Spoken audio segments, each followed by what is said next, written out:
রাষ্ট্রপতির ক্ষমতা এবং দায়িত্ব সম্পর্কিত আলোচনাটা এখন হচ্ছে যে রাষ্ট্রপতির হাতে আর কি কি বিদ্যমান যেটা আছে সেটা হচ্ছে আর্টিকেল 48 সাবসেকশন গুলিতে রাষ্ট্রপতি কেবল স্বাধীনভাবে প্রধানমন্ত্রী এবং প্রধান বিচারপতিকে নিয়োগ করতে পারেন। এর বাইরে রাষ্ট্রপতিকে আর কি কি ক্ষমতা দেওয়া যায় সেই বিষয়টা এখন আলোচিত হচ্ছে। সম্প্রসারণ সম্পর্কিত প্রস্তাব আসবে, সেটা এখন টেবিলে আছে, আলোচনা আসেনি। কারণ কিছু কিছু মৌলিক অধিকার বিদ্যমান মৌলিক অধিকারের সাথে আরো যুক্ত করা যায় কিনা সে বিষয়ে আমরা সবাই চিন্তা ভাবনা করছি। যেমন সেখানে ইন্টারনেট আছে এবং আরো কয়েকটি বিষয় আছে যেগুলো এখনকার সময়ে একটা আলোচিত বিষয়, যেগুলো নিশ্চিত করতে হবে এই জন্য অধিকারের ভাগে তৃতীয় ভাগ। এখানে আর্টিকেল 26 থেকে 47 পর্যন্ত যে ফান্ডামেন্টাল রাইটসের বিধানগুলো বিবৃত আছে, এই জায়গাতে বিভিন্ন আর্টিকেলের শেষে কি কি আরো যুক্ত করা যায়, সংযুক্ত করা যায় সেই বিষয়ে চিন্তা ভাবনা করা হচ্ছে।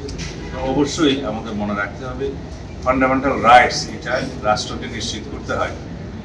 আইনের মধ্যে, সংবিধানের মধ্যে আছে যে state shall ensure the fundamental rights of the people. এই জায়গায় রাষ্ট্রের বিরুদ্ধে আমরা মামলা করতে পারবো, যে কোনো নাগরিক মামলা করতে পারবে।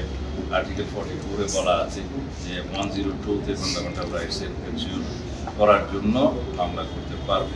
তো এইখানে যেহেতু এটা শ্যাল এনফোর্সেবল, মানে in the code of law লেখা আছে ফান্ডামেন্টাল রাইটসের ক্ষেত্রে, এটা এনফোর্সড হইতে গেলে রাষ্ট্রকে সেই রেসপন্সিবিলিটি নিতে হবে যদি কোনো কিছু ফান্ডামেন্টাল রাইটস আমরা অন্তর্ভুক্ত করি, যাতে সেটা রাষ্ট্র অবশ্যই পালন করতে পারে। সেটা মাথায় রেখেই এখানে ফান্ডামেন্টাল রাইটস কি কি ইনক্লুড করা যায় সেটা চিন্তা করতে হবে। এটা এমন একটা বিষয়, একবার ফান্ডামেন্টাল রাইটস হিসেবে স্বীকৃত হলে সেইটা রাষ্ট্র যদি কোনোভাবে ব্যর্থ হয় তখন রাষ্ট্রকে লায়াবল করে যে কোনো নাগরিক 102 আর্টিকেলে মামলা করতে পারবে।